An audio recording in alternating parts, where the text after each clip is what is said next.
long time ago, in a galaxy far, far away, a great adventure took place. Talking Bird, the special edition.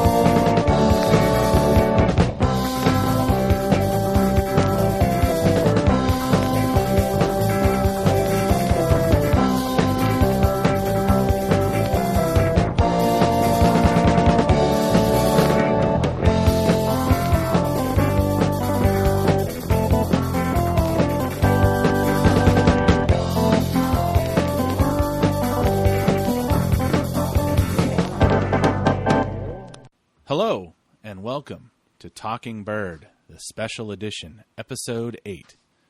Everything is great. I'm your host, Robert Zachary, along with my co-host, John Llewellyn. Hello, John. Hi, how are you? I'm great. Yes, exactly. I think everything is pretty good, but that doesn't rhyme, so great works. We have more episodes than actual Star Wars movies now. We do. That's right. And now we have an episode that's longer than any of the movies. Exactly. Which would be last week's episode 7. That was an all-day sucker. You know, the funny thing though is even while we were talking, it never felt like it was running 2.5 hours or so. And then when I did listen back, because I listened to all of our episodes to try to improve my vocal performance here, but when I listened back, it didn't feel like 2.5 hours when I was listening either. So yeah, that's pretty good. I'll be honest. I don't listen. I sample because fine. I'm very self-conscious about my voice. And if I started thinking about it, I would just episodes would be 15 minutes long because every dumb thing I said would be out. But yeah, I was looking and I just assumed that while I was editing out some stuff, like, we had to stop once or twice, that I just left a half an hour blank spot in the middle, so I had to keep scanning through, and I'm like, no, there's a sound file here the whole time. I'm like, okay, well, obviously we had some stuff to say. Yeah, it was a good episode though. Yeah, I agree. We have to move forward. We can't rest on our laurels. It's some fun. No, that's right. Onward. We actually had stuff we didn't get to cover. I know. The biggest of those we'll get to today, which is the Star Wars Rebel Season 2 premiere. We're going to spend the vast majority of this episode talking about that.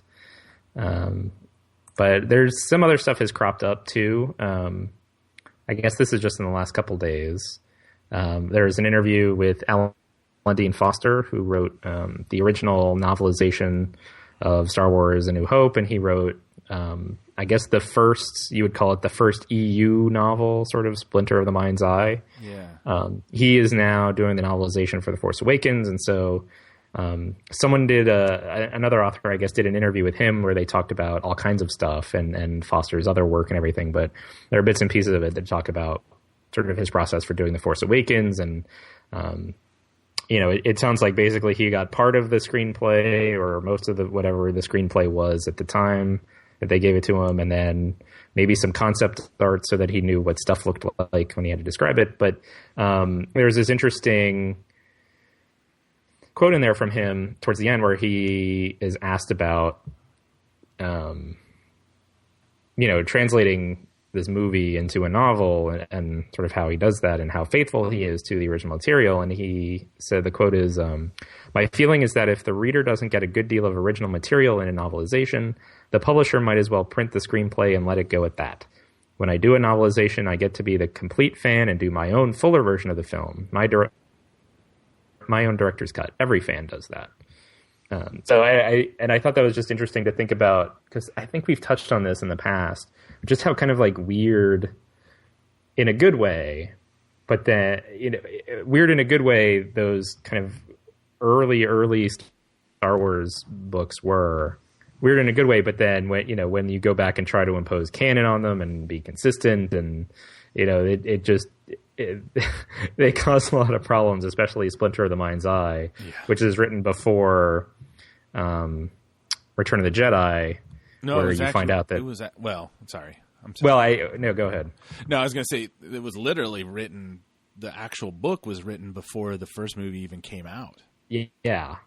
Sorry, I think you were... No, it's okay. But just in the sense that you have some developing relationship in Splinter of the Mind's Eye between Luke and Leia this was before we all discovered that they were brother and sister or whatever. So I think that's one of the things people point back to and say, like, yeah, that book's kind of weird and I don't think you should read it anymore because it has all this weird stuff in it. Yeah.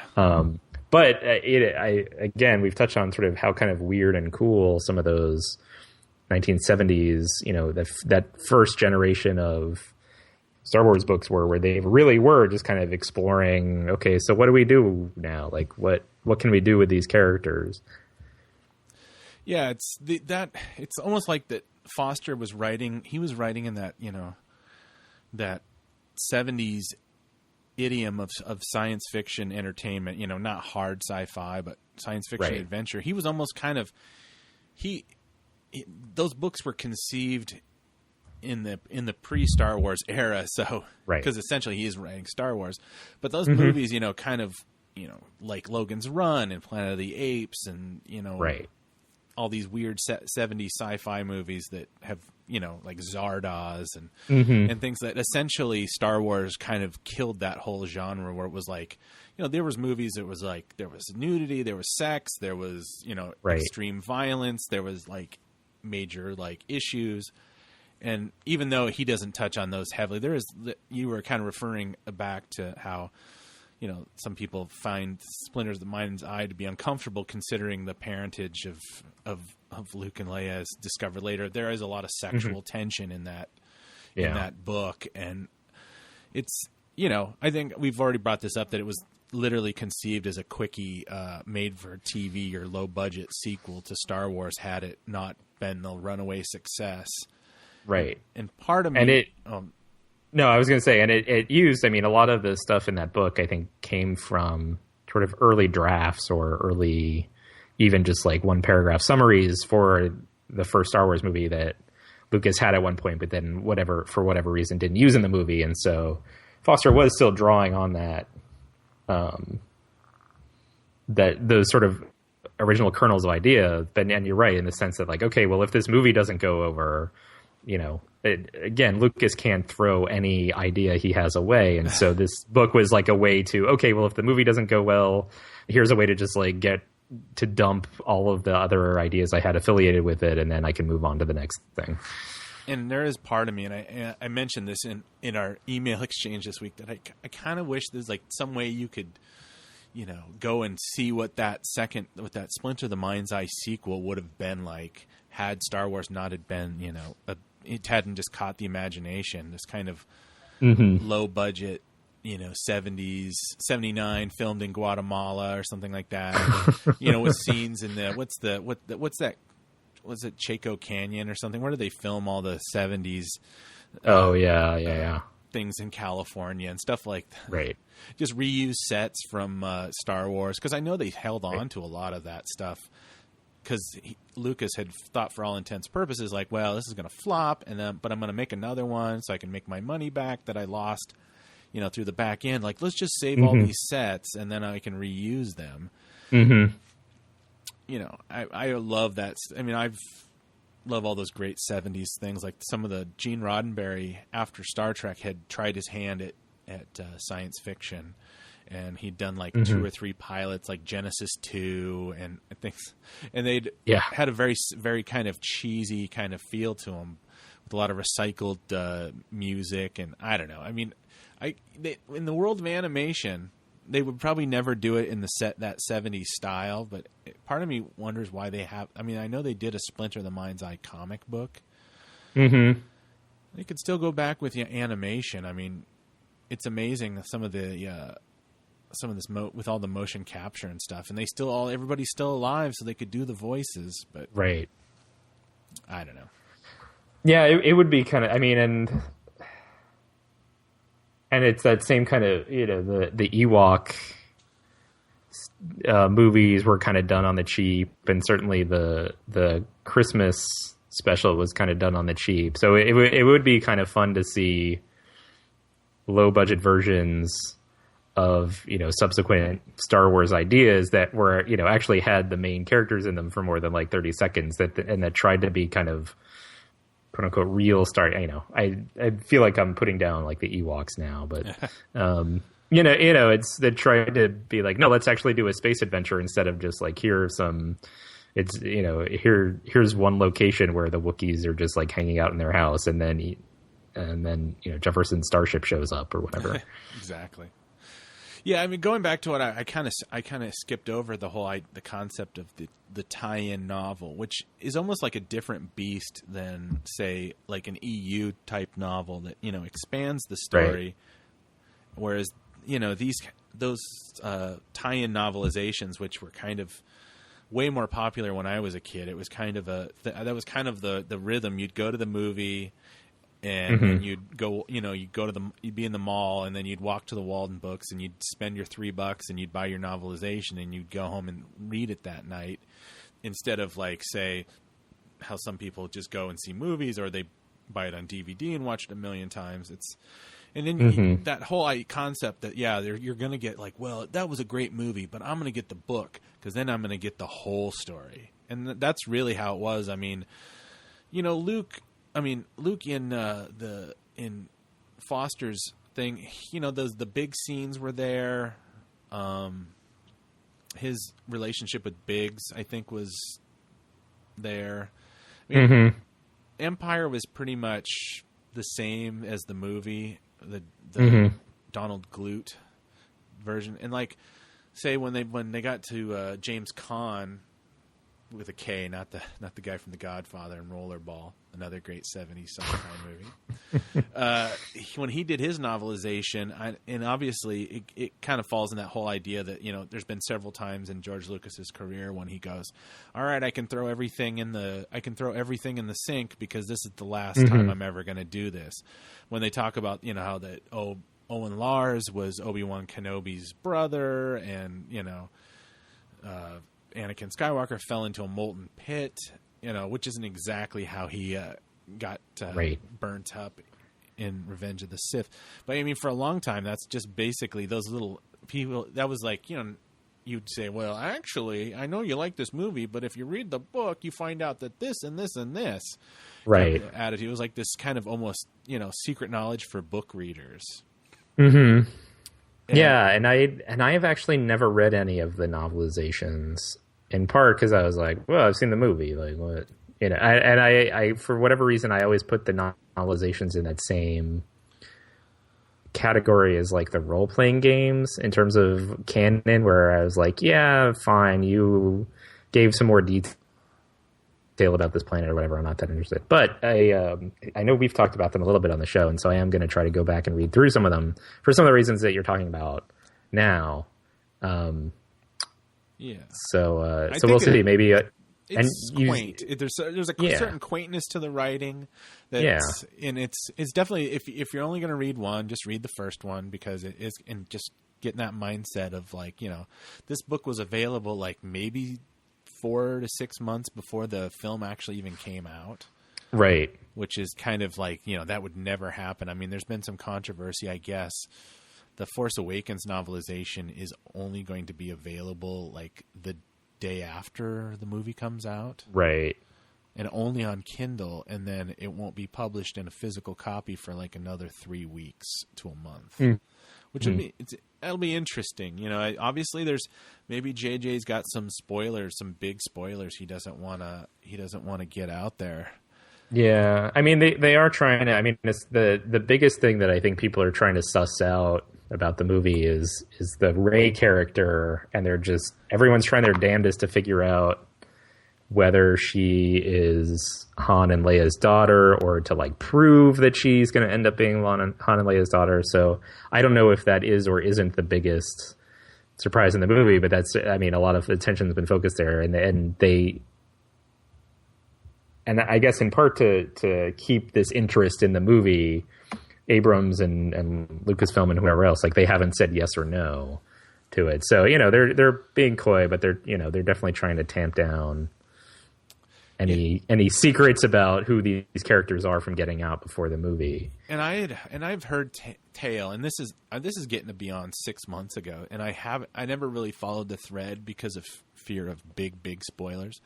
Mm-hmm. That there was one of the guys, I think it was Devin Faraci, who he's a movie reviewer for Birth Movies Death, I think they're called now, and he had said that he was sitting on some spoiler that they opted not to share, but he had basically framed it, said that it was on the level of, the Darth Vader reveal in Empire, and that there's something that's going to shake up the whole perception of how we viewed the Star Wars universe.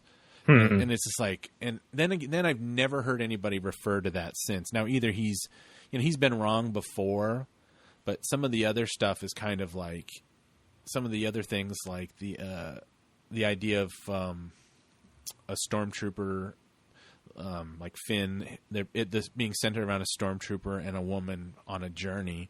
He was pretty dead on about, so it's kind of, I don't want to spoil it right now by talking about it, but some of the other little aspects of it that kind of set this off, you've seen Luke, it had a lot to do with Luke's lightsaber, which you see in the trailer, so I guess that's fair game.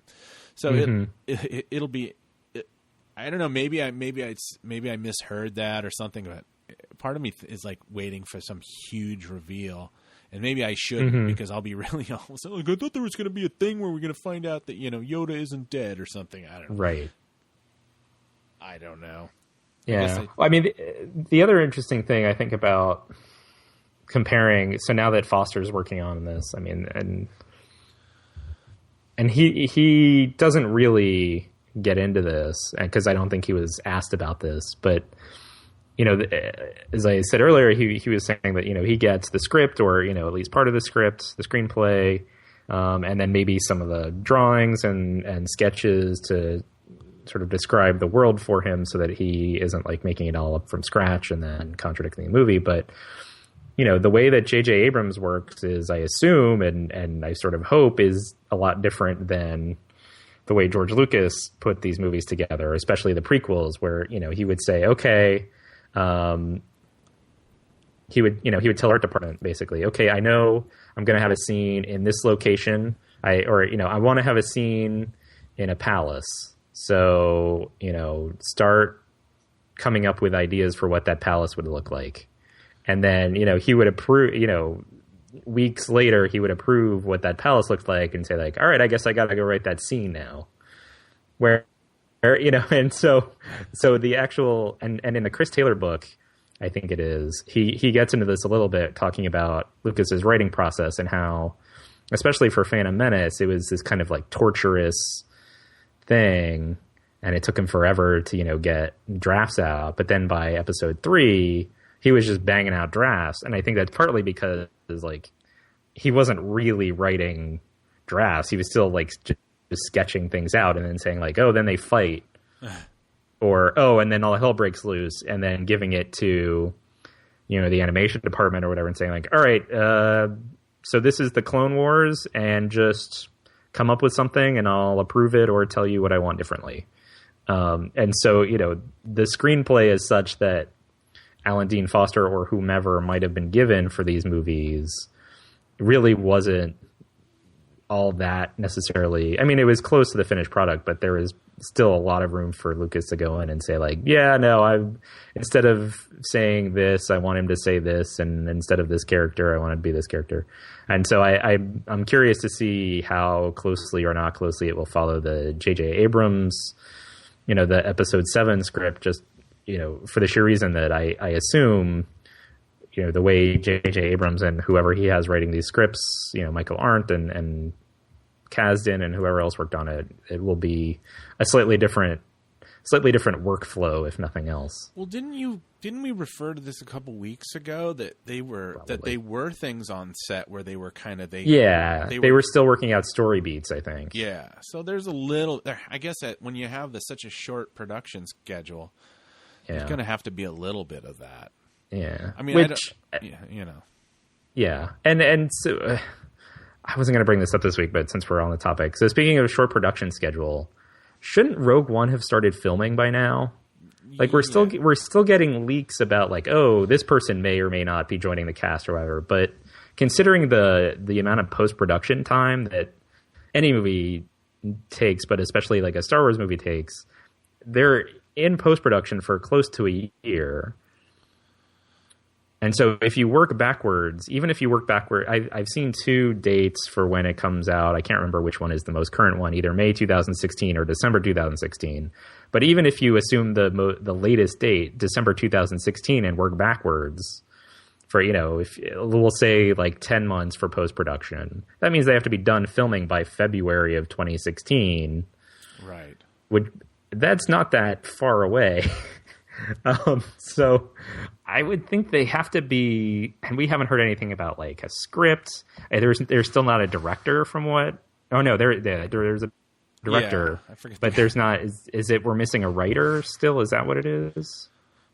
Not that I heard of. Oh no, okay, yeah. There's still I don't know what Maybe I'm thinking. There's still a director and a writer. No, but yeah, we're thinking of the second one. Yeah, I'm thinking of the second anthology film. But for Rogue One, I mean, yeah, they need to start filming soon, don't they? I think and it doesn't sound like they are close to doing that at all. I wonder if this is going to be like one of those movies that like kind of like they call them like the digital quickies, where it's like they're going to go back to that ILM, lots of green screen kind of ideas to, save money so they don't actually have to go, so they could do most of it. I mean, did they not just build a huge green screen or blue screen, I guess it's green screen facility on the Lucas Ranch? Yeah, I think they did. Right before they sold it. So it's kind of like they could be doing all that stuff right now.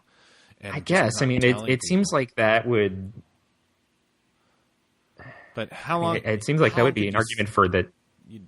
How long could you sit on that kind of knowledge, though? Someone's going to like let it go. Oh, they've been filming for 2 weeks.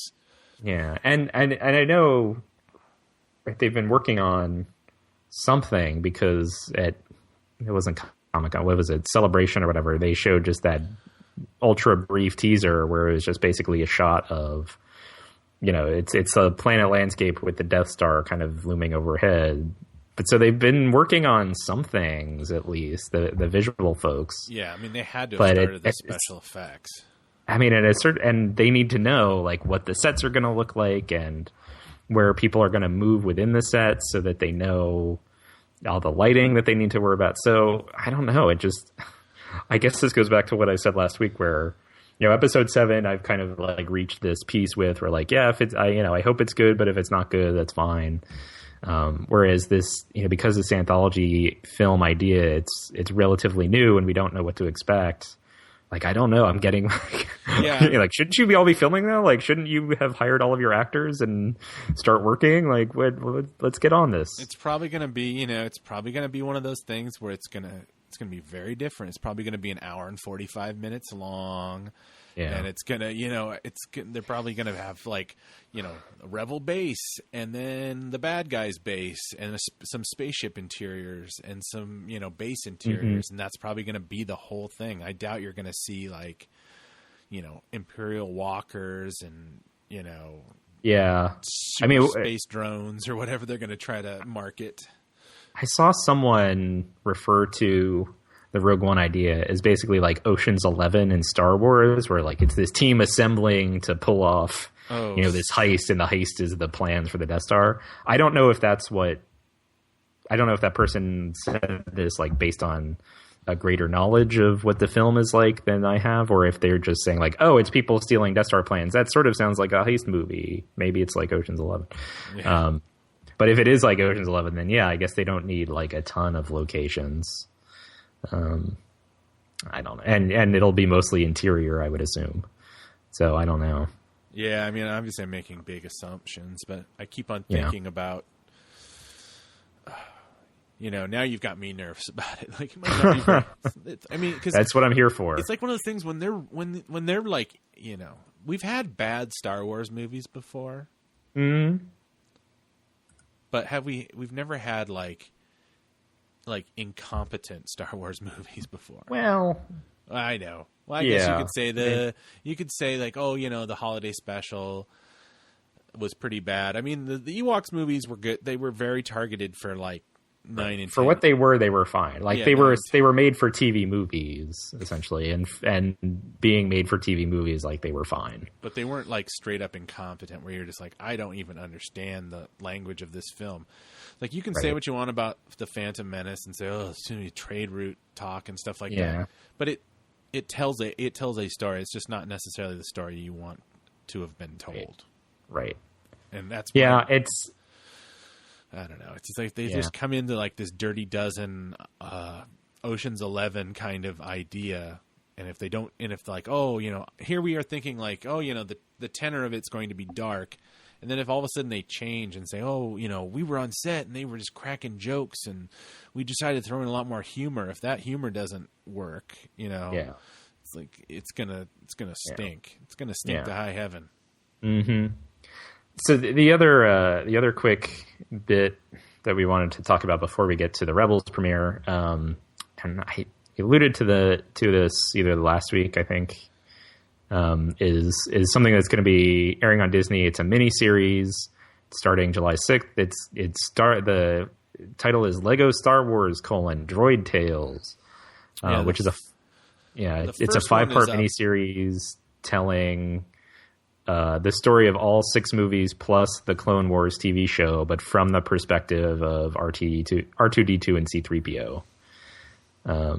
The synopsis says, and here's a quote: following their victory celebration in the Ewok village on Endor, seen at the close of Star Wars Return of the Jedi, C-3PO and R2-D2 have gathered to regale Luke, Leia, Han, Chewbacca, and the other rebels with details of their adventures that led to the events of Star Wars The Phantom Menace.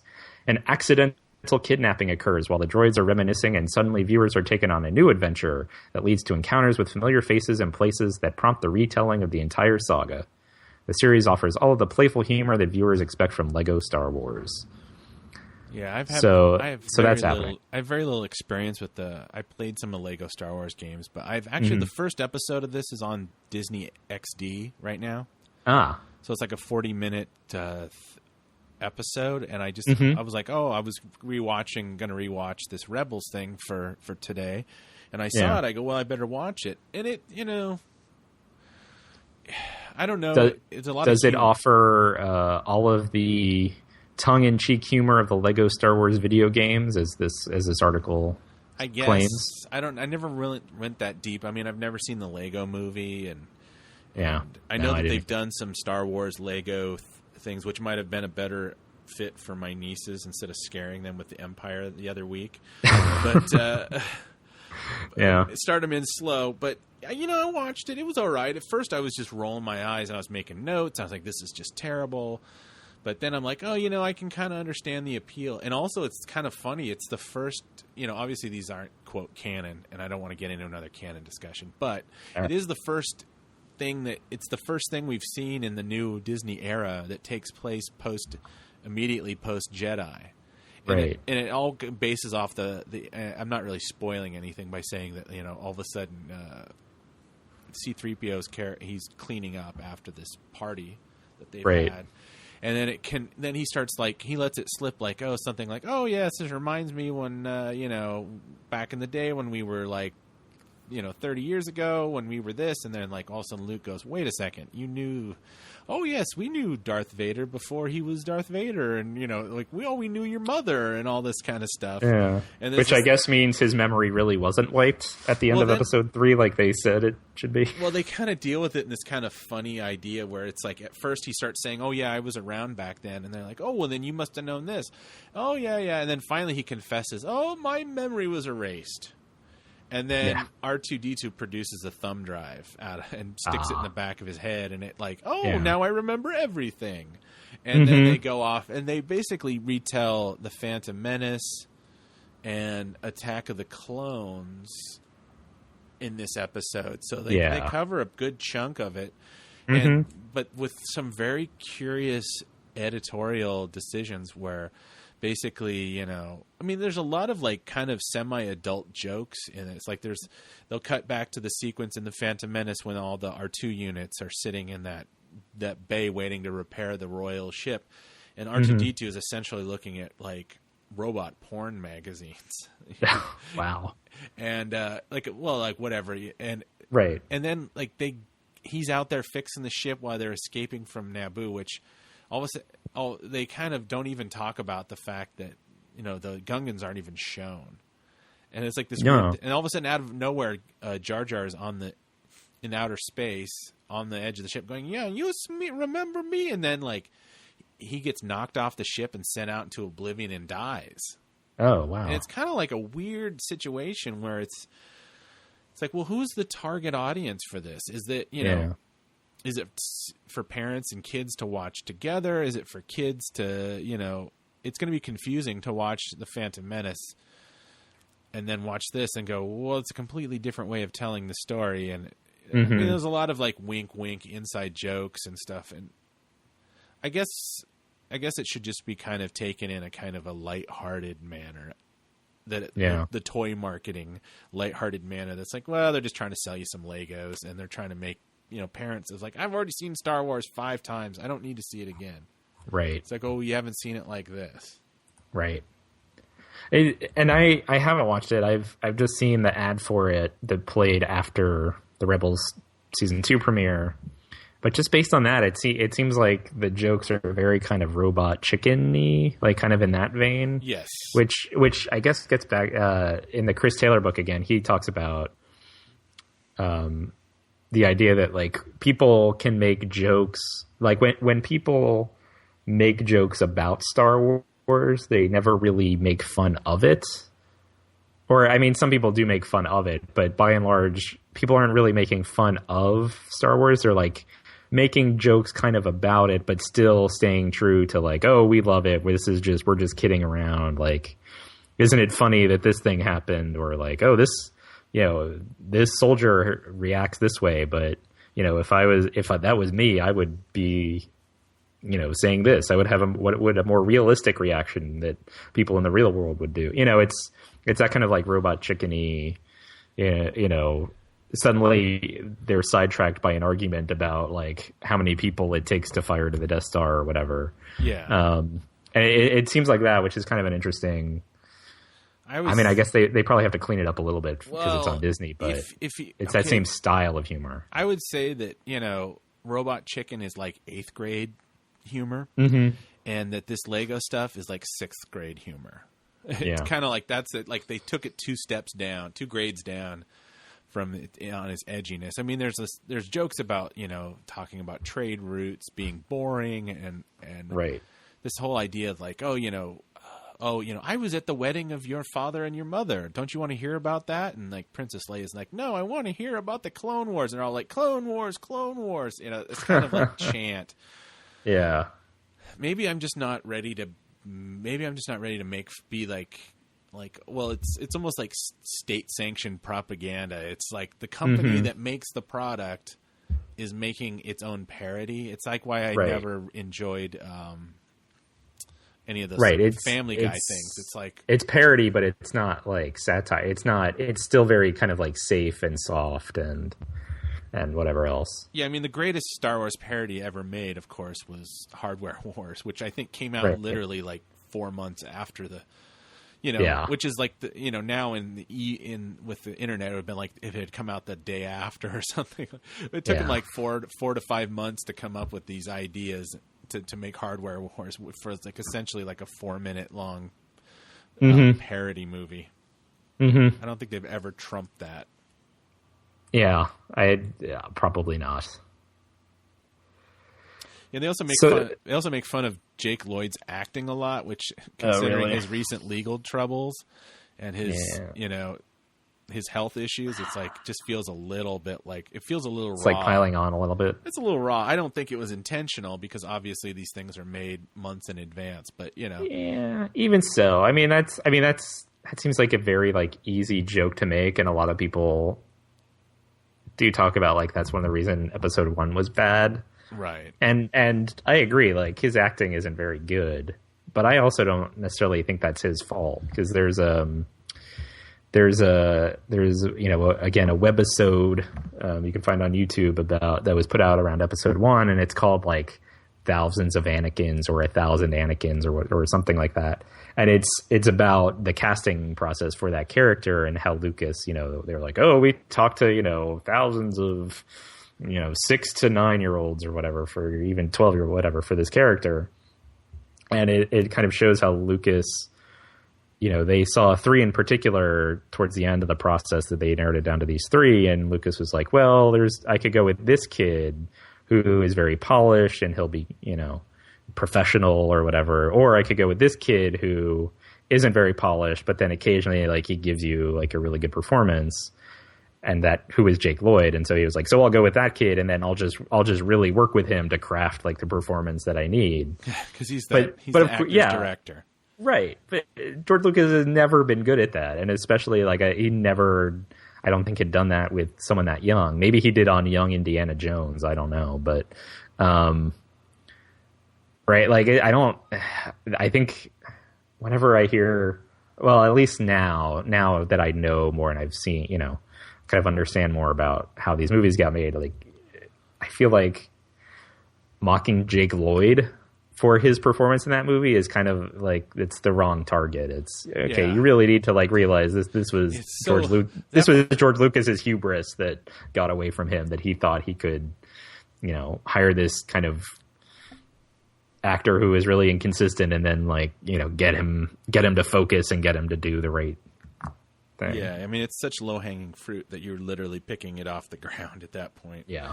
It's, and like I said, I don't want to go on too long about this, but I mean, for all intents and purposes, at least in his opinion, these movies that movie ruined his life. Mm-hmm. And it's, led to a lot of other issues that, are just now finally kind of coming home to roost at age 26 or whatever. Yeah. And I feel bad for him, actually. Anyway. Yeah. I mean, I think that was the last, other than like portraying himself in a couple of things, I think it wasn't Episode 1 kind of the last big role he ever had. He did some video games and stuff like that. And then, very if you've kept up with him, he burned they made fun of him in school. Right. Pretty hardcore. He like burned all of his stuff. I think he actually went to broadcasting school briefly with a mutual friend of ours, I think. And and then he kind of had to, you get older and you want some money, and he's like, oh, well, I guess I can hit the autograph circuit. Right. And some of the smaller cons, and it just got to be like one of those things where you could tell, like, people did interviews with him, and he was just like very angry that he was having to make money this way. Yeah, I'm sure. But like I said, I read something recently that said that his family is kind of, after his arrest, had said that he's been struggling with some mental health issues. Yeah. Some pretty serious ones, actually. So, not that would have had anything to do with his performance in that movie. It's just kind of like, it's not continuing to mock him for something that wasn't necessarily his fault. Yeah. Is piling on, probably. It is a bit piling on. Yeah. But anyway. So that'll wrap up our kind of odds and ends portion of the show. And so the Rebels season 2 premiere, this was a huge event. This, like, ever since season 1 ended, which wasn't that long ago, everyone's like, oh, the season 2 premiere is going to come up soon. It's going to be amazing. It's, the finale of season 1 introduced, I guess I'll just say it, Ahsoka Tano, who was from the Clone Wars TV show and, kind of disappeared at the end of that show. And now she's back, and, so she's in the show now. And, the season 2 premiere, we're going to jump ahead, and they've opened up this whole new universe, and it's not just this group running around, and they're connecting up with this broader, idea of people rebelling against the Empire around the galaxy and everything. And so it was this huge event. The rest of season 2 isn't going to start until the fall. Yeah. So I'm not really sure why they rushed this one, other than to just keep interest, keep momentum up. I know that they kind of tried. I think they're trying to market this as kind of a movie. Yeah. It's less than an hour long, though. Yeah, it's 44 minutes, and it's two half-hour shows. Yeah, it's the Siege of Lothal, which, I mean, I guess they did the Spark of Rebellion was kind of sold as a mini movie in the same way that the first Clone Wars movie, it was basically a backdoor pilot, they call them, or that they had done Lucas had said, well, that wasn't even the first 2 episodes of the show. That was just they had made a couple episodes, I think, and then Lucas was like, "Oh yeah, we should put out a movie and let's do these episodes as a movie." Yeah, that's the only Star Wars related thing I've ever shut off before finishing it. So I've never. It's really hard to watch. I just can't take that. I just can't take that weird Truman Capote hut thing. Yeah, that was a big misstep, I think. But anyway, Rebel Season 2 premiere. So this will be an interesting conversation because I am someone who, while I didn't love everything about Season 1, I was on board with Season 1. I really liked it, whereas you had a harder time getting into it. I'm still revisiting Season 1 just because so many people have said, "Oh, it's the best Star Wars thing that's out right now. So go and consume it." Basically, is what people are saying. Yeah. Not just you. I don't know if you've said it's the best thing, but you've said it's worth my time. It's one of the very few things out. Saying it's the best isn't that. But having been somewhat disappointed by the books, actually very disappointed by the books, and somewhat disappointed by the comics. Yeah, I was like, maybe I should give this another shake. So I have the TV part of Star Wars is for you. Yeah, it's like I have been revisiting the stuff, and I've been warming up to it a lot more. Mm-hmm. I won't say that I'm a convert, but I will say I did enjoy a lot more of this siege at Lothal than I thought I would. There's a lot of stuff, and I mean a lot of that depends on some of the characters that were brought in. And how they were done, which no spoiler. I guess we'll be talking about it. People who are listening to this, I assume, have either seen it by now or are not going to be bothered by what we reveal in here. Which is, and that's interesting because again, so I really like Season 1. You were a little more lukewarm on it, whereas I feel now even though I liked the premiere, I think you liked the premiere a lot better than I did. At least that's the impression I got from when we were talking throughout the week. Because and we should give this caveat that in any TV show, and this may be even especially true of animated shows, I'm not sure, but at least with TV shows, the first few episodes that they produce in a given season, they're still generally kind of getting their legs underneath them, usually in between seasons.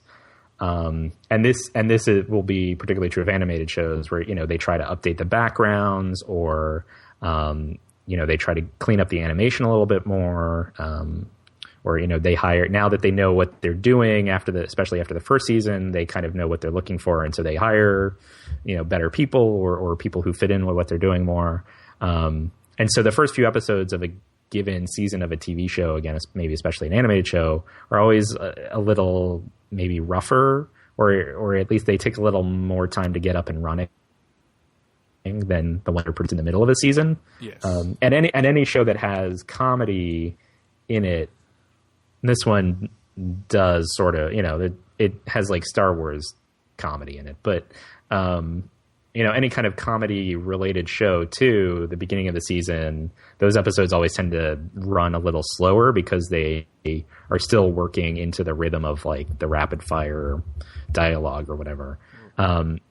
Even given that caveat that like we shouldn't expect, like a really rapid fire, like mid-season, really cranking out an episode. Like I thought this premiere felt a little slow. Like the dog fights and the space battles, I kind of wanted to run a little quicker than they were. And I guess the pacing of the episode, I think they were going for like simmering tension and, this band of rebels is trying to get off the planet, but they're running into all these roadblocks. And so, they're having trouble. But for me, the pacing just felt a little, it was lagging behind where I think they ended up with Season 1. And so, it didn't quite feel like a step back to me, but I was like, oh, I just wish like this was just a click faster or something like that. Yeah, I guess I can agree with that because I rewatched. Is it Imperial Day or whatever, the one? Where Empire Day, where they introduced the Sith Inquisitor. Mm-hmm. And some of the action that I thought there was a lot of great action, and with a lot of this idea that. Ezra and Kanan are now using the Force, Mm-hmm. kind of in ways that we hadn't really. Maybe we saw it in the Clone Wars, but like I said, I'm not intimately familiar with every aspect of the Clone Wars show. So maybe this. No, nor am I actually. I should say that. I keep rewatching. I usually put them on at night, and it's kind of like realize, I'm reading something on the computer, and I'm not watching it. Right. That's a lot of that. Yeah. A lot of that happens. I kind of had that same scenario where I was like, I'll just have it in the background, but I've caught myself watching it a lot more. Mm-hmm. You just wonder. It's like I was expecting it to be a little bit more high stakes. I don't know why. Mm-hmm. Maybe just because it's like, who some of the fighting. I'm talking about the siege at Lothal. Who they're fighting and I don't know. It's just. I mean, can I just? So it's Vader. Yeah, they're fighting Vader. So there's this whole. Vader shows up at the end of season 1, and so he does. Duh. And so this is sort of playing that out now. And there's some real gravitas that I don't usually get from these animated things because it is James Earl Jones doing the voice. Mm-hmm. And it's like, having sat through, 25 or 20 some odd years of expanded universe, video games and this and that with, with voice actors doing that, trying to do their best impression. When the real deal does it, it's like you're like, oh, it really does matter. It's kind of it's crazy how that's like, and it's that 70s version, which that character he was able to evolve over those 3 movies, but that first one was there was a crackly, thin kind of tone to that timbre to the voice. Yeah. That, was there, and there was kind of almost like a jovial kind of, obviously in A New Hope, the whole like, don't be so proud of this technological terror you've constructed. I mean, there's nothing as jaunty in the way he speaks in any of the subsequent movies. It's just like, do not, don't make me angry and don't disappoint me and you're going to get yours. It was like, he became a lot of like just kind of simple phrases, whereas in that that first movie he's got that, and that's obviously by intent. That's how they kind of told him to do it. Do it 70, do it 76 style. Don't do it 79 style. Yeah, it's like, so I did think there were a few instances where he was like almost over enunciating some of the words, and so that I thought they kind of slowed down because I was thinking of the same thing where, especially in A New Hope, like his first lines of dialogue are so quick, where he's like, "Tear the ship apart, I want them alive," that kind of thing. But it's just with this kind of deep voice. He talks. I always notice that Vader in that movie, he talks. The more angry he is, the faster he talks. He's a fast talker when he's angry, and then he's like like when he chokes Maudie, he's annoyed. He's not angry. He's just annoyed. Right. He's like, that guy's a gnat. It's just like, this guy. And also the one thing I was going to say, so they're fighting Kanan or whatever, and he grabs Kanan up by his arms. And he's got a clear shot to cut the dude in half. Right. And he doesn't. He just throws him. And to me, it's like, why? Why didn't he just cut the dude in half? If he's, he's anti-Jedi, he wants to kill him. He had him right where he needed to. Why would he hesitate? So why did they put that in the battle if it was going, you know what I mean? They never should have had him. So I can understand he loses his lightsaber or, he gets knocked over 10 feet away or something. But if he has him dead to rights, the killing stroke, as they say, why wouldn't what makes us think that Vader wouldn't take it? And why didn't they address that later on? It's like, that guy had me and he didn't kill me. Why? Mm-hmm. And I that's that fight. So there's a lightsaber duel between Vader and then Kanan and Ezra, which I don't think it was just like fan service, but I think they when they were writing that, they knew like, oh, this will be really cool and people are going to want to see this. So and this is the big premiere, so let's put it in there. And the way they do it, I mean they did a lot of stuff to show just how physically stronger Vader was than Kanan. Like he would just like Kanan was using both hands on hhis lightsaber and he was like putting all this energy to it. Whereas Vader, was just kind of one-handed. He was just kind of swatting it away. He picked Kanan up by, one arm and just kind of stood there just to and flung him aside just to show like how much more powerful he was, which I understand, but it maybe he's trying to demoralize him or something. Yeah. He was. Did say something like that. They're broken. Yeah. Maybe I think I almost had the opposite reaction to you, though, which is that I thought Vader felt a little thin to me, both kind of in a less literal sense, but also literally. And I went back and tried to get at what I was thinking. Like I always felt like his shoulders were broader than they are on the show, and that he just looked more physically imposing. And part of that is might be that they're relying on kind of the Hayden Christensen build more than the like bodybuilder David Prowse kind of look. But then if you go back and look at A New Hope and some of the other movies, Vader has like his hands on his hips, or he's doing something with his arms to sort of make his cape come out a little wider and to make himself look a little more physically imposing. Whereas in this, a lot of the poses, he just like Vader just has his arms at his sides, and it's like he's not really doing anything. So it just it just like it looked a little weird, and even you could just see he's wearing like slacks in some things. Like he just looks like he's wearing this kind of like 1970s pantsuit with some electronics and a cape. And that's the way he's always looked. But for whatever reason, when it comes across in animation like this, it's so much clearer to see like, oh, he's just kind of wearing black slacks and that's his costume. Well, it's funny you should say that, because I actually had thought to myself when there were certain sequences, especially like there's a shot, maybe it's near the end when Vader, he's walking down a hallway. So you only see him from behind. Right.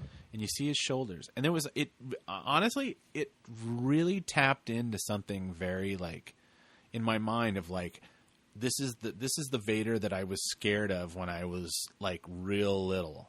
Like before they diffused, okay, he wasn't maybe as shown as powerful as he was in subsequent things, like, how Empire posited him as the second in command of all of this, whereas in New Hope, he's merely like, he's not a bureaucrat, but he's like muscle. He's muscle for the Empire. Right. He's just like one of these guys, but in some ways, he's not like in charge of Tarkin. Yeah, but in some ways that's scarier, because it's like, well, he's got, this is a guy with doesn't really have his opinion doesn't matter. So he's not going to make a decision like, well, I'm not going to do this because this, violates what I want.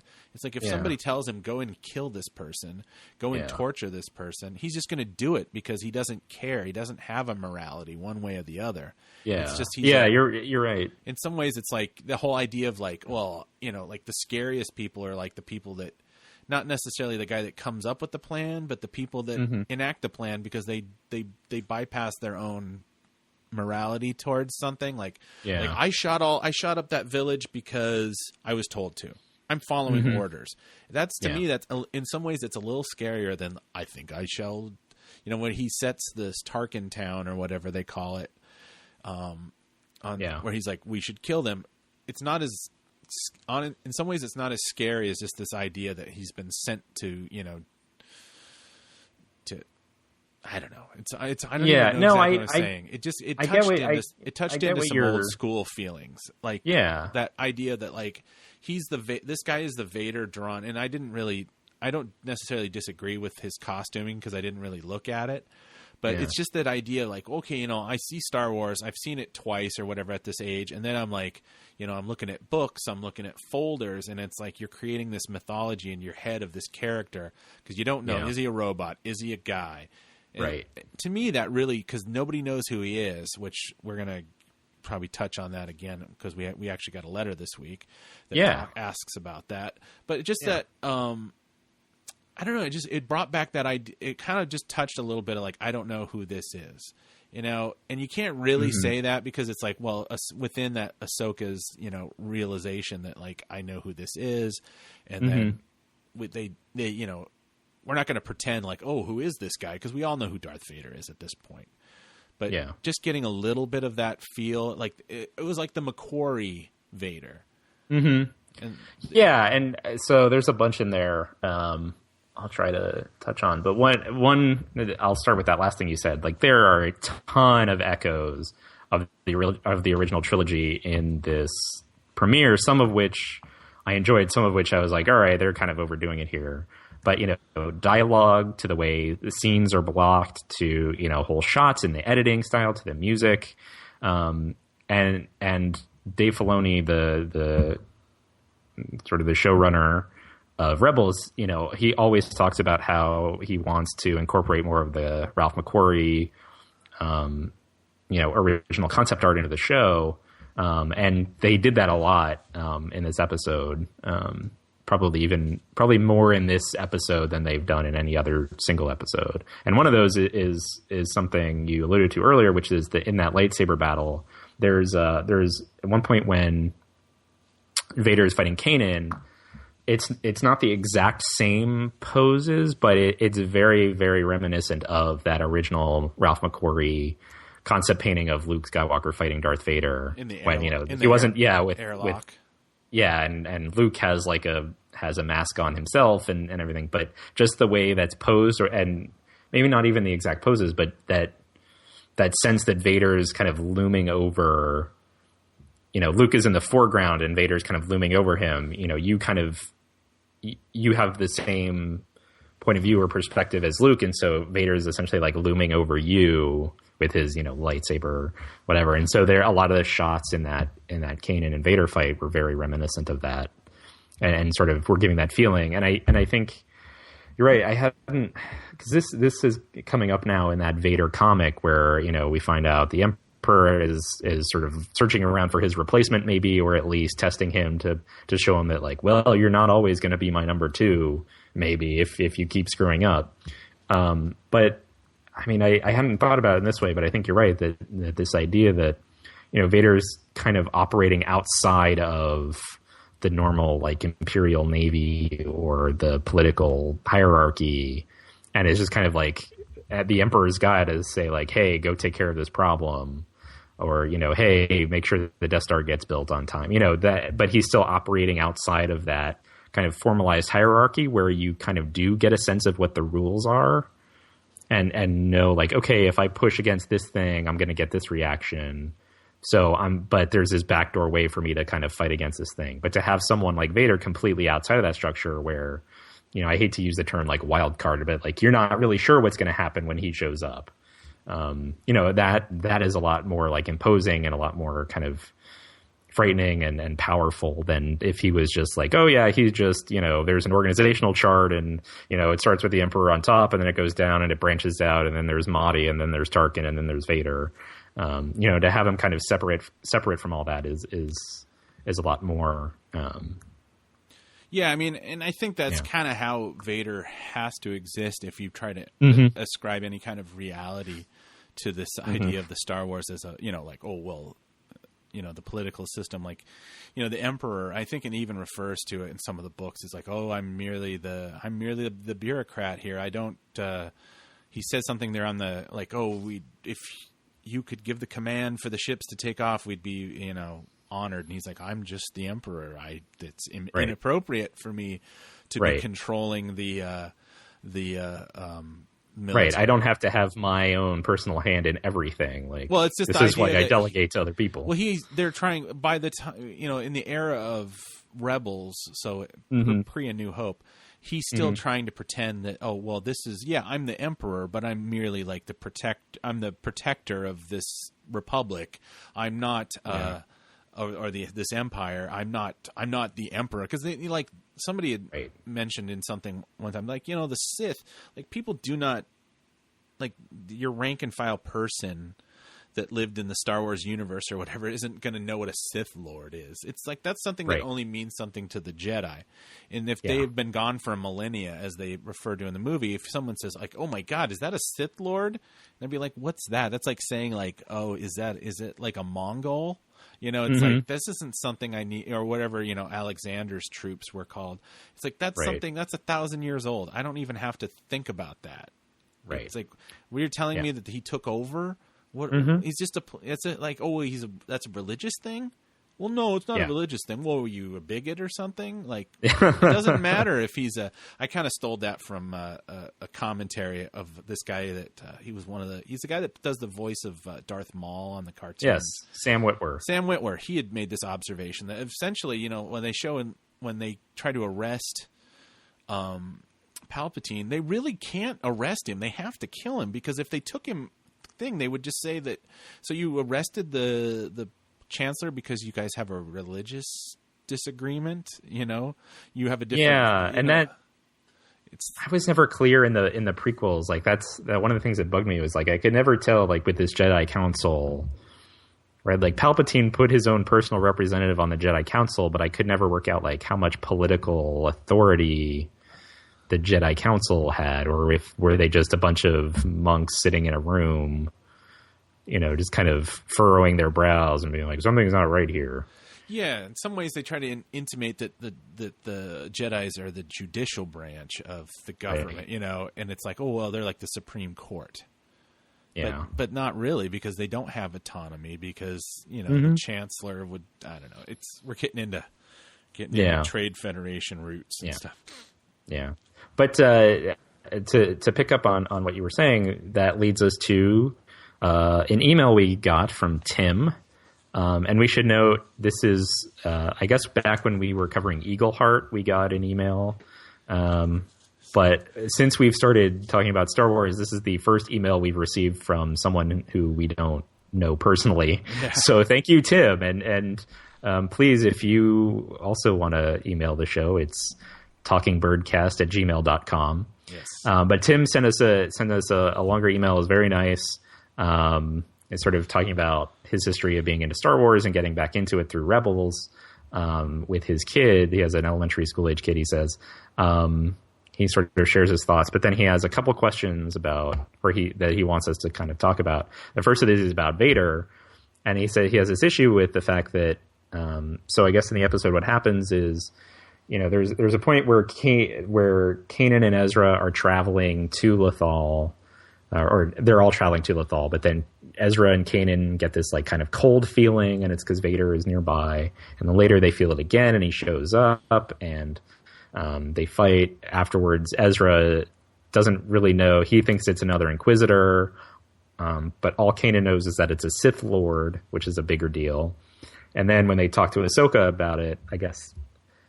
So at later in the episode, Vader kind of tracks them down, and just in his little TIE fighter, or his modified advanced TIE fighter, and engages with them there, and Ahsoka and Kanan and Ezra try to like reach out and figure out who it is.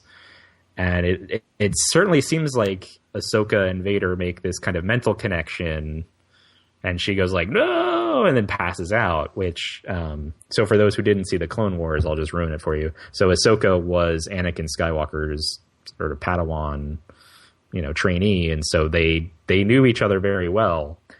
So she passes out, but when she comes to, none of them still know who it is. They're just like, no, I don't know who that is. I just got this really bad feeling that I haven't felt since the Clone Wars. And so Tim in his email is saying,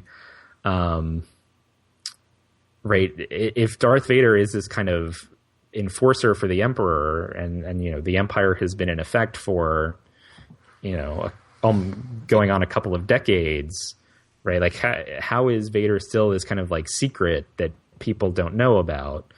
And he says, okay, maybe they don't know that he's Anakin, but surely they would know that the Emperor or that the Empire has this guy named Darth Vader running around, causing trouble. And especially, and this was a point I was thinking about too, but he makes the point that in the Lords of the Sith book, the kind kind of protagonist, or at least the good guys in that book is Cham Syndulla, who is the father of Hera Syndulla from Rebels. And so you would think at least Hera would know that, okay, this person named Darth Vader exists and is running around causing trouble for people who are fighting against the Empire. So yeah, and I'm sure, if Dave Filoni were posed this question, or someone else affiliated with the show were posed this question, they would come up with this answer as like, well, what you have to remember is... you have to remember. Blah, blah, blah, blah. Well, at this point, Vader is still blah, blah, blah.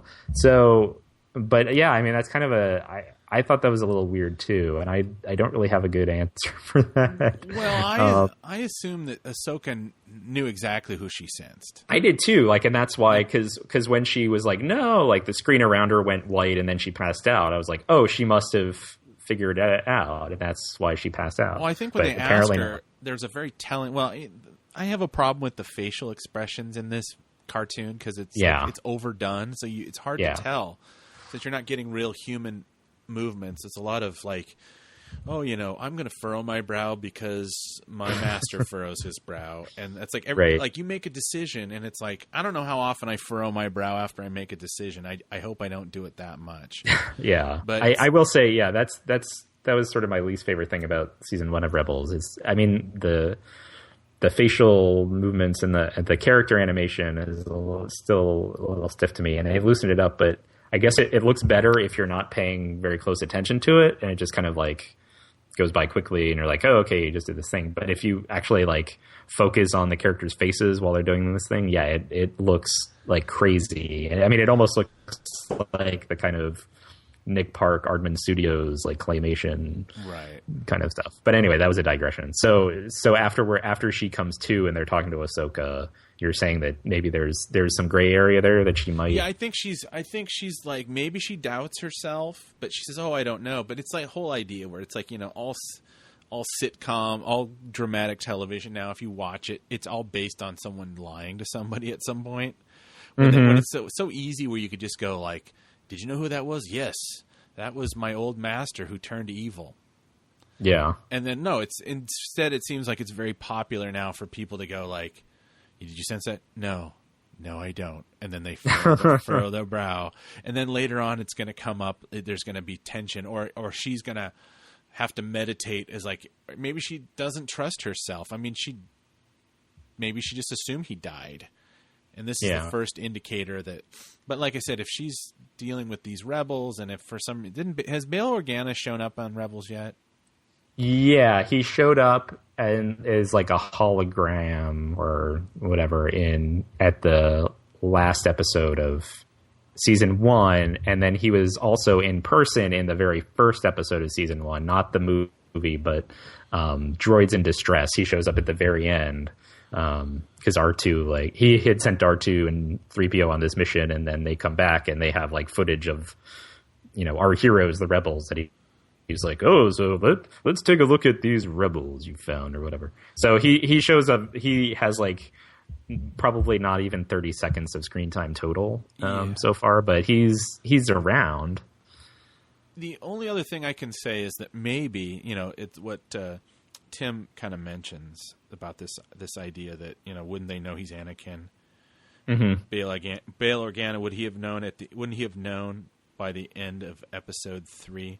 Now, he's right, but you could also make an argument that that they never told him, and that by nature the Jedi are super secretive about their business. Yeah.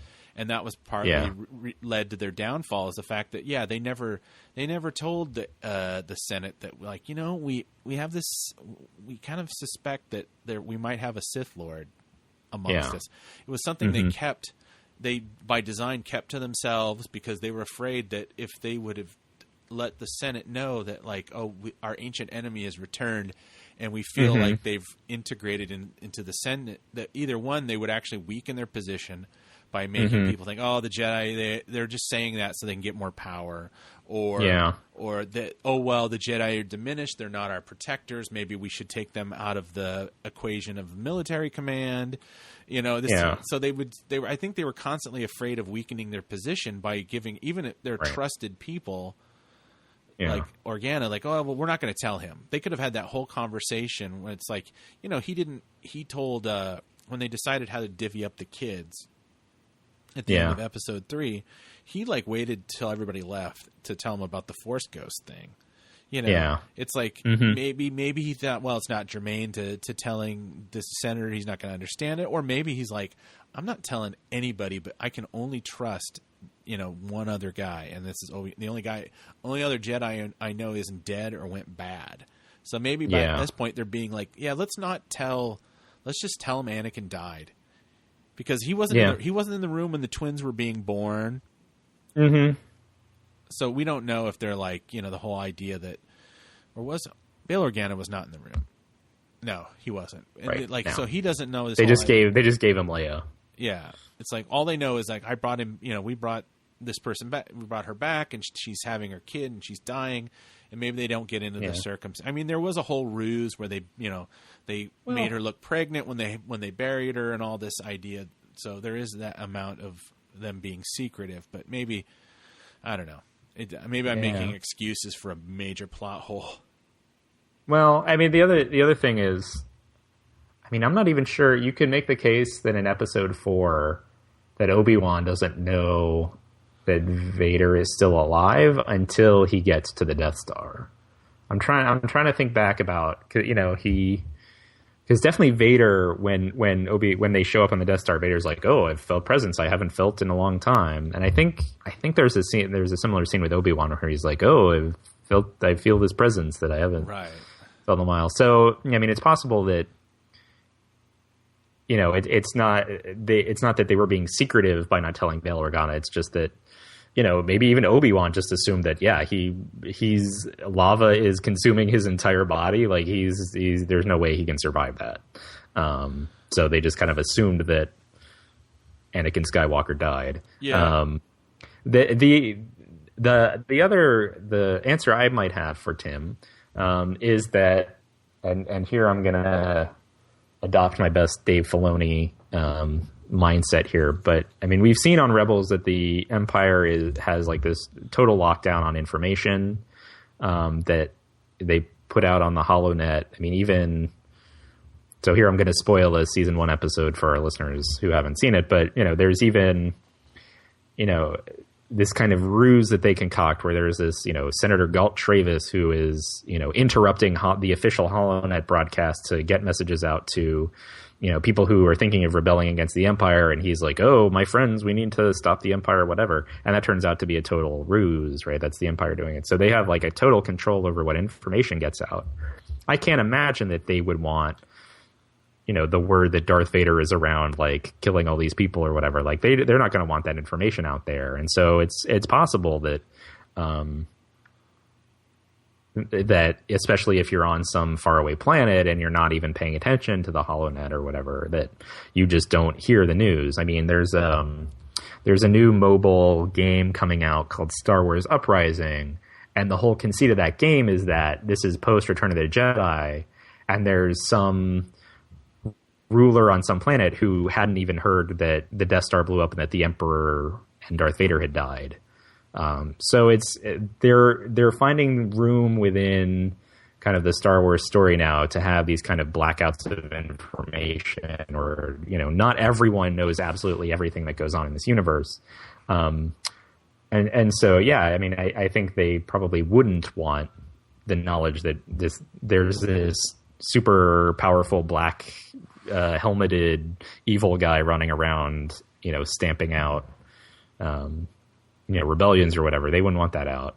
Then, though, you get to episode 4, where, you know, they take over the Tantive 4, and Leia says, "Oh, Darth Vader, only you could be so bold." So she clearly has heard of Darth Vader and knows what he does at that point. Yeah. So maybe this, you know, Siege of Lothal is where the word about Darth Vader starts spreading. Yeah, it's his coming out party. Yeah. So then to answer Tim's question, like, yeah, maybe it's, you have questions about whether they know about him now, but maybe this is what starts it. Yeah, and then he also kind of refers to the whole idea of the Lords of the Sith book. Yeah. These proto-rebels. Yeah. Wait, you just already mentioned that, didn't you? Yeah. Yeah, I mean, I was thinking about that too. I mean, so the idea there would be, and this is one of the things I liked about where they were heading with A New Dawn and then Lords of the Sith, and it's a little bit in Tarkin too, whereas this idea that the Rebel Alliance, right, it is an alliance of all of these different pockets of people who were rebelling against the Empire in their own way and on their own planet, right? In Lords of the Sith, Cham Syndulla, like, he didn't really care about any kind of galaxy-wide cause initially. He was just like, look, I just want Ryloth to be free of any outside influence, whether that's the Empire or anyone else. And so, so given that Hera is his daughter, right, then she sort of takes that up, and she, in A New Dawn, she kind of is flying around trying to look for like-minded people who might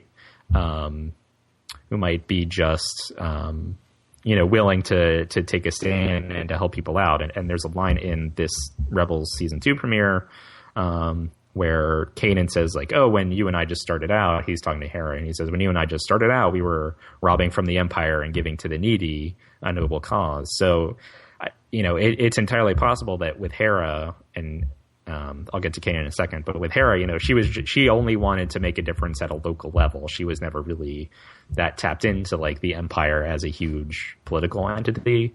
With Kanan, it's, well, I guess so this ties into Tim's other question. And so here he says, the second Jedi gripe is, where is Obi-Wan? Not that I really want him in this show, but I don't see how they can realistically say that the rebellion wouldn't be calling on him now. I get not pushing out all your assets out early, but suddenly you've had some successes and you have 3 Jedi in various states of training. Now would be a good time to call on the military strategist / Jedi master. Instead of, and knowing that there are no Jedi around the rebellion by episode 4, waiting until all 3 of these people are dead to call on the senior citizen. At the very least, shouldn't Ezra be shipped off to Tatooine? There is a better learning environment for a child training to become a Jedi. In the middle of a war, learning from a guy who actually never made it to official Jedi, meaning Kanan, or hidden on a backwater learning from a master. He says, great show, keep it up. So thank you, Tim. Yeah, thanks.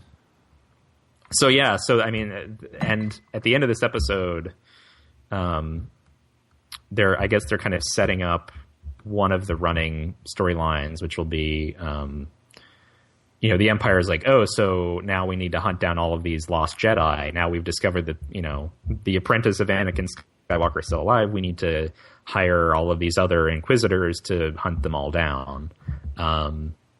And Vader says, like, including Kenobi? And the Emperor says, like, well, if he's still alive, then maybe. So it's possible. I mean, it's possible we will see him. And I know that the voice actor who did Obi-Wan Kenobi on the Clone Wars, James Arnold Taylor, he's like super involved in the Star Wars universe. And he was the one interviewing, Mark Hamill and Carrie Fisher and all those people at Celebration. I think he seems like he's still on good terms with, the people who do Rebels. So I think it would be hard not to bring him back. And especially when you think of, like, I didn't see a ton of the Clone Wars, but they had an episode where, like, Qui-Gon Jinn spoke to them from beyond the grave. And there was an episode of Rebels Season 1 where, they were in an old Jedi temple and Yoda was talking to them. So there's room for maybe Obi-Wan to, like, reach out to them through the Force and talk to them and use them. But in terms of, like, to sort of bring those two questions together and talk about Kanan, I guess the way they set it out in A New Dawn and then now this Kanan comic. So Kanan was off. He wasn't on Coruscant when Order 66 went out. But when he was really young, when he was in school, I guess it was Obi-Wan, I think, was talking to them and says, like, oh, this is the call signal that'll go out when you get this signal. You're supposed to come here to the Jedi Temple on Coruscant immediately. I mean, something's happened and something's immediately. And Kanan is, or in his previous identity as a Padawan, he's this kind of like precocious kid who asks, really smart questions. He's like, whoa, well, would there ever be a signal sent out telling people to stay away? And Obi-Wan's like, well, I guess there might be. So that's essentially what happens here is Kanan as a Padawan, he was not on Coruscant, and he got the signal from Obi-Wan that I can't remember if we saw him deliver this in Episode 3 or not, or if it was just in A New Dawn and then in Rebels. But he basically saying like, hey, all of you Jedi who aren't on Coruscant, just go to ground, go into hiding, and don't reveal yourselves until you hear from me again. They basically, it's right before he goes to the holocams and sees the video of Anakin killing. He changes the signal. That's right. So Kanan then, I mean, he's basically been in hiding and probably not paying a ton of attention to, where Obi-Wan is and what he's doing. So maybe he doesn't even know whether Obi-Wan is still alive or not, let alone where he is. So the question of like, wouldn't Kanan say like, well, I guess I'm going to ship you off, Ezra. I guess I'm going to ship you off to Tatooine. Like, I don't even know if he sees that as an option. As far as Kanan knows, he's it, right? The Kanan comic, at least this first set of issues, the subtitle is Kanan, the Last Padawan. Right. So as far as he's concerned, like, he might be the only one left, and he's the only one available to train Ezra. And also, they on the Empire Day, they run into they thought there was a Jedi Knight that could help them, and they went and they ran into that, found out she'd been like medically altered to basically be a beacon. She was dead. Yeah, that's right. She's dead, and it's basically like a relic. Like if you go to any like cathedral in Europe, especially a Catholic one, like they'll have some relic, like a piece of the true cross, or Saint John's finger bones or whatever. Right. It's essentially they have like that for this old Jedi, but then they somehow managed to like turn that into a hologram or something. So yeah, I mean he that was a whole plot. The idea that Ezra was feeling like, hey, don't pawn me off. I'm part of it. Right. He was feeling abandoned, whereas Kanan was like, well, no, I'm not good enough to train you. So even in real, if we were doing a realistic thing, yes, he would be like, well, I'm out of my depth here. But, they've already established that this is a crew. And also, storytelling wise, I guess it would only complicate matters if you literally bring, there's two new Jedi on the radar of this evil guy, and then they're going to bring him to this backwater planet to be trained.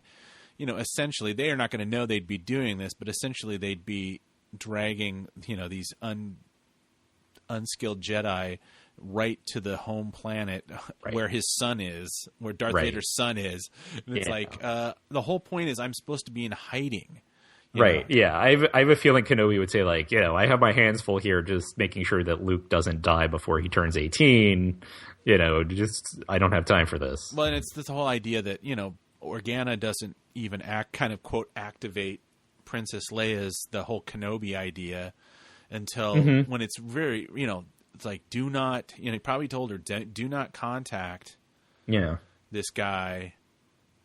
Well, I guess she was supposed to come and get him. That was the whole point. Yeah. And I don't even know if this is sort of left unsaid. Maybe it's in the novelization to call back to our early conversation. I don't even know if she knew he was a Jedi, because she only ever refers to him as General Kenobi and then help me Obi-Wan. But all she says is, because they were trying to keep it vague initially, all she says is like, years ago you served with my father in the Clone Wars. Like that could mean anything to her. So if that's all she was told, maybe she didn't even know that, Ben Kenobi was a Jedi or whatever.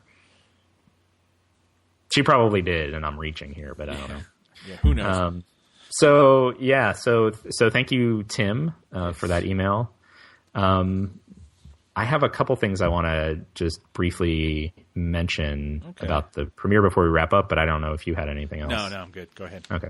So just to get back to the original trilogy callbacks, echoes, whatever you want to call them. I mean, the music for Rebels, I think they always wanted it to tack a little more closely to the John Williams scores than they did with the Clone Wars. And the Clone Wars certainly had, music from the original trilogy, or at least reminiscent of the original trilogy. But I think I remember reading before the season started that like it was an intentionally like we want to make this music track more closely to John Williams scores. And so I mean some of the cues in this episode basically are outright lifts from The Empire Strikes Back and Return of the Jedi. Now they're repurposed and they're kind of recontextualized. So the opening space battle kind of dogfight is the music there I think is from the asteroid sequence in Empire Strikes Back. I think it's from the asteroid sequence. But the interesting thing about that is that music was originally meant to be the cue for when they're escaping from Cloud City, and so you get this nice kind of repurposing to bring it back to kind of its original intention, where it's a lot closer in the match between the music and what you're seeing on the screen with, being chased by these TIE fighters or trying to shoot down these TIE fighters, as you're escaping from Cloud City. And then, here trying to shoot these TIE fighters to get, whatever cargo they're trying to steal. And then the Return of the Jedi, the big space battle at the end, a lot of that music got repurposed. Visually, there's a scene between Kanan and Hera in the hallway after this initial space battle, and they're kind of arguing with each other, whatever. Like the blocking, a lot of the shots, like that is basically the Han and Leia hallway scene from the beginning of Empire Strikes Back. Right. The dialogue's obviously different, but just everything else is basically that scene, to the point where at the very end of that scene in Rebels, you get kind of a stretched out version of the Princess Leia theme that John Williams wrote. So I thought that was interesting. And like as soon as I saw it, I was like, oh, this is clearly what they're doing. Yeah. Romance. Yeah. And then more visual stuff is so Lando makes a brief appearance in this episode, which as soon as they were so Sabine says something like, oh, we're gonna have to smuggle ourselves off planet. And like even before any of the other characters realized what that meant, I was like cheering. I was like, "Hey, they're going to see Lando again!" But then they just see a hologram of him for like a minute. Right. But his droid is there on his farm, and he deals with them. And that droid is basically Ralph McQuarrie's painting of what he thought C-3PO was going to or should look like. The Metropolis kind of masculine version of the Metropolis droid. Yeah, so that was kind of fun to see, and given again Dave Filoni has always talked about like he wants to bring more of Ralph McQuarrie in, so it wasn't that much a surprise. But considering the fact that Chopper, their little astromech droid or whatever he's based on Ralph McQuarrie's version of R2D2, so to have those two droids like together in a thing, it was kind of a nice pairing there. So sorry, I'm jumping around here, but one last thing to touch on with Vader, as we mentioned, there's a space battle where he tracks them down to the Phoenix Squadron that they've joined up with, and it's just Vader in his advanced TIE fighter. Vader single-handedly destroys something like half a dozen A-wings and then a command ship just with his little TIE fighter, just shooting his little lasers. What did you think about that? Like, on the one hand, I get showing that, like, yeah, he's a great pilot and he can, like, take out all these things, but, like, that's a lot just for one person to do. Yeah, and I worry that they made him seem, like, almost too good, because then you could say, like, well, if he can do that by himself, why did he even need wingmen for the Death Star trench run in A New Hope? Like, why didn't he just fly in and kill them all himself? Yeah, I mean, animation, it's always got to be amped up a little bit to kind of... Yeah. It's for generally this is a kid's show, so it's kind of like they're trying to. I mean, they've always tried to sell Anakin Skywalker as like the best star pilot in the galaxy, right? And this cunning warrior, and this idea that his physicality, his physicality's diminished because he's part robot or whatever now, but he's in a ship, and that was when he was a kid. I mean, by accident, he destroyed a droid Federation control ship, and he also, won the Bunta Eve race, and they did all those highfalutin ship stuff in the Battle of episode 3. So I think it's, it's one of those things where he's just like something they haven't dealt with yet, or they're not going to realize that this is someone they have dealt with before, but he used to be on their side. Yeah. And he's emboldened by the idea that, he has no morality. He doesn't have to worry about self-preservation, and he's just kind of, he's pushing through. It's like, that's, again, it kind of feeds into this idea. It's like, it's scary how good this guy is. Yeah. Because he just doesn't give an F about what's going on, because he's like, well, I'm just doing this because my master told me so. It's like, so I don't know. I thought it was all right. It was one of the things, like, honestly, it's, and they just kind of had to hold him off until they could escape or whatever at the last minute.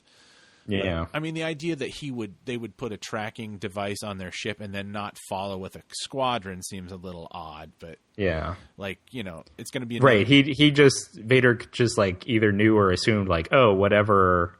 Like, he doesn't know. Maybe they're going back and it'll be, 3 times as many ships as they actually had. Like, he's just like, yeah, I'll just take care of it myself. Although there was the idea that there was that exchange between him and the Emperor, like, did you succeed? And he said yes. And I'm thinking to myself, wait, he didn't succeed. He didn't blow up the ships. Not really, yeah. But then they got away from him. But basically, he did. I think he came there with the only thing is to demoralize these rebels, because they're not going to know how far this goes. This cancer of rebellion goes into the Empire. So what really, it's almost like the maneuver they did by saying, we'll just let them go, and then we'll track them back to their hidden base with the Death Star and blow up the Death Star before they figure out a weakness. Yeah, it's that same kind of methodology that, this is pre-Death Star, so obviously this is something he does sometimes. They go, oh, well, I'll just let them think they won. Yeah. And then he probably stops doing that. Well, that's not true, because the Emperor is like, that's his favorite thing to do, is to let people think that they've won. But really, this battle station is perfectly operational. It just looks bad. So it's this hubris of the Emperor to keep on thinking, we'll just demoralize them by making them think they won. Yeah. And that's kind of like the idea where it's like, well, already and in some respects he's right, because Ahsoka Tano is already kind of lying about not knowing who Darth Vader is. And, they got their asses kind of handed to him a little bit.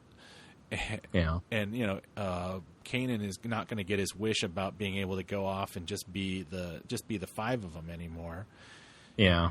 And now he's like, oh, great. I was so close to getting killed. And so Vader did kind of demoralize them. It's like, that's true, right? He didn't want to if he wanted them off Lothal, he got his wish. Like, they're not going to come back there for a long time. And so the rebellion, such as it was on Lothal, like, that's kind of taken care of. Yeah, nobody on the rebellion side of that battle is going to leave there saying like, yeah, we really did an awesome job.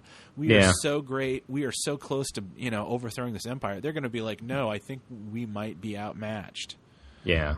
So I think maybe that was kind of the whole point of it. It was like, I came and I kicked ass with my one ship. I made you all look like fools. And it's like, I've demoralized you. But I mean, that's my take on it. Yeah. So there's an interesting moment kind of early on. So the way this all kicks off is there's kind of like a mid-level political functionary, Minister Tua, on Lothal, who she's shown up a bunch of times, and she kind of realizes that, Vader's taking over, and in fact, she might end up getting killed because she couldn't handle this small group of rebels. And so she tries to make a deal with them, saying like, hey, I'll, get me off of Lothal, and I'll help you by giving you the names of some folks. And then at the very end of that call, she says something like, Lothal is important to the Empire for reasons that only a few know about. And it was just from word of the Empire, which is a really intriguing idea. And that could go a lot of ways. And I don't know if they know yet why that is, or if they just put that in as like, oh, here's something that could go in any number of ways and we'll figure it out later. But, there could be something as simple as, well, the Emperor has heard about Kanan and Ezra and the fact that there are these 2 Force-sensitive people on Lothal, but she doesn't know that that's them, or she doesn't know, and so she's just saying like, hey, she's basically telling them, hey, the Emperor has heard about you guys. It could be So we know there's a hidden Jedi temple on Lothal, so it could be that Lothal is important to the Empire because the Emperor found out about this Jedi temple and they're going to do something about it. Or I think the most interesting idea is that there's like a TIE fighter factory on Lothal. It's possible, I wonder if Lothal then becomes important to the Empire because it will somehow become involved in building the Death Star. Because this is isn't it already built? I can't remember. It's at least partway built because in Tarkin is... It's in the last... He's flying around the Death Star. And I'm not totally sure where Tarkin sits in the timeline compared to Rebels. I think it takes place pre-Rebels because he's already a Moff in Rebels. But it was mostly constructed at the end of Revenge of the Sith. I mean, they look at it. Do they? Yeah. There's like the last shot. They're on the bridge of the Star Destroyer, and Vader and that's such a long. Tarkin's in that scene too. The guy from Farscape. I know. See, and I never liked that because then it's like, okay, so you're just sitting with the Death Star for 20 years until you use it. That was such a mistake in having that be a subplot of Attack of the Clones. I mean. Yeah. So, all right. So scratch that. I mean, it's possible they could work on that, but I think that was an interesting idea. Obviously, they revised their manufacturing standards or something to be able to build a second one in just like 6 years. Oh, that's true of anyone who builds anything, I think. Yeah. Is that, you build the first one and then the second one takes you half as much time. We didn't use union labor this time. And it wasn't totally finished, right? I had it built in Mexico. Yeah, maybe that last third of the outside bit is what takes the longest. I don't know. Yeah, exactly. The kind of last thing I want to touch on is there's a interview with Dave Filoni just from the last couple of days talking about Sabine, who's a character. Her place in the group is she's, I think she's like 16-ish. She might be 17 now in season 2, something around there. She's from Mandalore. She wears armor similar to like Boba Fett's. She is basically their like demolitions expert. She knows how to make stuff blow up. She is like a languages expert apparently from an earlier season. We learn in this episode that she's their mechanic. This was Lando's droid. They made him look like the McQuarrie thing, but then they gave him the weirdest voice. He was like, it's like they tried to make him sound like the kind of Barry White cop robot from Futurama, but then with a Southern accent. Oh, yeah. He's like, is one of you a mechanic? and Sabine's like, oh, I am. And you're like, oh, okay, I guess Sabine's a mechanic. But then she's also an artist. And so, she has all this interesting armor and she's always like painting stuff or spray painting stuff or whatever. But anyway, so after this premiere, the rest of season 2, they've kind of changed her look. And so whereas now she had kind of like bluish hair with orange highlights, now it's going to be like all blue and her uniform is going to be bluer now. And one of the reasons, so they were asking Dave Filoni about that. And one reason he gave was that, well, she's an artist and she's always going to be like constantly doodling. And he's like, no one I've ever known who dyed their hair just does it once, right? Like they're going to change their hair color or whatever. And that I think is like makes total sense. And I really like her character and I like that aspect of her.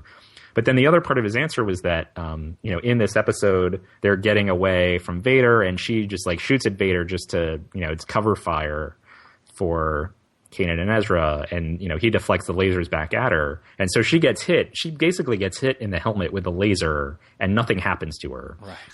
It's the weirdest thing. So Filoni says, that run in with Vader and the fact that like so powerful and she was kind of shaken up by it. And so that led her to like maybe change up her look a little bit, which I don't know. I think that's a little weird. Like it's a little weird to me to say like getting shot in the face, in the helmet with a laser, like that's not going to do anything to you physically, but then you're just going to like suddenly dye your hair blue. Like I feel like they should have at least given her some kind of like physical, like she had I guess they can't give everyone a scar on their face, but I don't know. I just that whole thing kind of smacks of him just saying something for the sake of saying something. Yeah. I mean, I guess if I want to be charitable and I could say like, oh, well, maybe this turns into something like Picasso's Blue Period where, you know, she realizes that she can't just like do everything great and that there's this guy out there who almost killed her. And so then she just gets sad and it's like, I just want to bleed blue for a while, you know, but even then it's like, I don't know. I'm still not that satisfied with how they treat her character or Hera. Like, no, I think they focus so much on the Jedi stuff. Whereas I think if you really look at what all of the individual characters, like what their different abilities are, like a team of just Hera and Sabine could probably take care of everything. Right, because Hera's a really good pilot. She's a pretty good gunner. She's, you know, the sense we get from this episode is that she's at least a pilot who can keep Vader on his toes. And then I just listed all the different things Sabine can do. So like that's kind of all you need. Kanan and Ezra and Zeb are just there as like extra people because sometimes you need more than two people for a job. But you know, like and with Sabine too. Like I just got this weird vibe when, you know, she comes up with this plan to help them escape the planet, and she's like, you know, we're going to put these transponders on all of these different things and just confuse them, and so they won't know which one is really us, and then we'll get away. And they're like, oh, that sounds like a stupid Lando plan, because they got the things from Lando's farm, and she was like, no, actually, it's my idea. And they're like, oh, I guess it sounds like a lousy Sabine plan, but then it ends up working, like it works perfectly. But no one ever tells her like, oh, that was a good idea. Like you did a good job. Whereas with Kanan, he's like, oh, let's steal the shuttle. And then they find the shuttle. I was like, see, what did I tell you? And like, you know, he's looking for that pat on the back and they give it to him. Hera's like, oh, you did good. But then it turns out it was a trap. But then no one's like, yeah, that was a terrible idea, Kanan. Like, look at that trap you got us in. So it's like Sabine. And I know it's like kind of camaraderie and they're just like ribbing her and it's like a family dynamic, whatever. But, you know, they're telling this teenage girl like, yeah, this sounds like a lousy plan to us. And then it works perfectly. Whereas this like other guy, you know, the man, they're like, oh, you did such a great job. But then it got them in even more trouble. So it's, I don't know. I got this weird vibe from that. And yeah, I just think Sabine and Hera are really underused. And so now that, I hope that, oh, well, she's blue now isn't the only thing they do with Sabine's character. That's kind of what I was like, geez, really? That's the, you know. Right. I agree. I think Hera and Sabine are definitely, you know, I mean, we live in this time where, you know, people are getting called out for portrayal of women in television, and rightly so, because it's, you know, things have to change. And I mean, even, you know, towards the Star Wars can't grow up a little bit too. You know? Well, and Ahsoka, you know, in the very beginning of the Clone Wars, she was kind of this kind of annoying little girl who was always, you know, bugging Anakin or whatever. But then by the end of the series, like she grew into this pretty strong character, and there were other strong female characters on that show too. And not that Hera and Sabine are weak, because I think, you know, the times when they do get to do stuff, like they're really good at it, but they just don't get enough to do on this show. Well, and also part of it is probably because they're not Jedis. Yeah. And I'm kind of hoping everything has to be about the Jedi. I'm kind of hoping that'll back off a little bit, maybe. Yeah. Maybe they'll kind of step that down because, you know, Star Wars was only one aspect. The original 3 Star Wars movies the Jedi thing was only one aspect of it. Yeah. Whereas, you know, the prequels, it was every aspect of it. Everything filtered through the Jedi. Right. And it's kind of like, I think it's. I'm looking forward to seeing a little bit more of these characters and getting an idea, like, because, you know, at first I was kind of, you know, like, oh, gee, they just ripped off Firefly, and they made it Star Wars because it's like, you know, Sabine is the Kaylee. It's a similar idea. Is the Kaylee character, and Hera is very similar to Gina Torres's character. It's almost like, you know, it's just, and like the big thing is the Baldwin.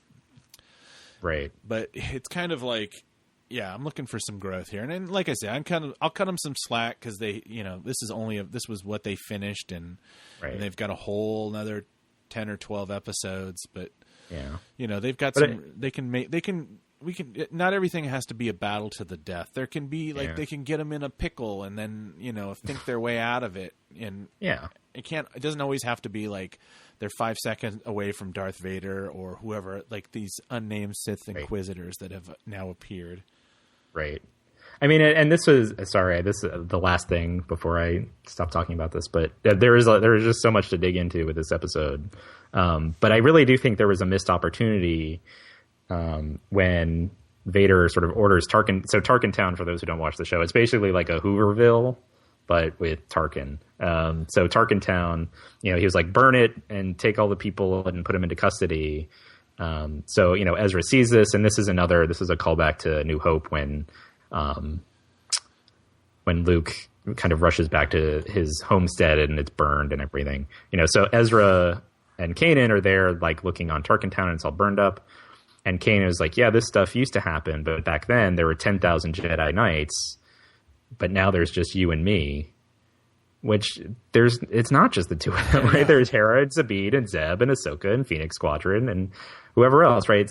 They basically just said like, oh, only the Jedi can save us now, and there's just the two of us. Whereas maybe this is an instance where the main character says something, but that doesn't mean they're right. Like maybe they'll be proven wrong later and they'll learn this lesson over time. But it just seemed like it was a missed opportunity to say, like, this isn't just, you don't need the Jedi to help save the galaxy. Like anyone can do it, right? It doesn't take someone with these like superpowers essentially to do it. Like we can do it ourselves. There's the 6 of us, or, it's up to everyone else now. And I wish they had kind of used that moment to say like, okay, this isn't just about the Jedi. Yeah, but definitely a missed opportunity. Big time. Anyway, so I should say I've spent a lot of time sort of criticizing the episode. I did like it overall, but there were just some things here and there where I'm like, this show is so close to being like really amazing, and I want to see it be as good as it can be. And so when these things come up, I'm just like, I don't know. Well, I think it's probably time we should probably wrap it up, because I know you're saying you didn't want to do a long episode, but we're going kind of long again. Yeah. But like I said, we probably could do this another hour, but I'm about 5 seconds from my dog begging me to take her outside. No. Okay, so I guess we will be here next week and talking. Yes, we will. We might even touch on some of this stuff again, because I think we still had some notes, and there's a lot. So send comments, questions, anything you want to talk about. I think next week we're gonna talk a lot about sort of the new and upcoming video games. So if you have anything you want to talk about that, or about the Rebels premiere, or anything else, talkingbirdcast@gmail.com, or you can find us on Twitter @talkingbirdcast. Yeah. We also have a Tumblr at Talkingbird StarWars.tumblr.com. And I think I added, John's been putting up some observations, and I've been I've been using it mostly as show notes. So things we talk about on the show that maybe you want to see a picture of, like, Mark Hamill as Wooly Willy, or or Donald Gleason's character from The Force Awakens selling you car insurance. These kinds of things. That was quite popular. We got retumbled a bunch. It was. Yeah. But I mean, I think it's set up now that whenever we add something, it tweets out of our Twitter. So you don't have to miss it. If you're not a Tumblr guy, if you're just you just go to Tumblr whenever you need to look at something specific. And I think that's about it. I mean, everybody, all of our, I don't know. I haven't paid the extra $5 to see which countries we get our listeners from. But if you are, an American, I wish you a happy and safe 4th of July. And to everyone else in the world, just have a great weekend. And thanks for listening. And we will be here next week. And may the Force be with you.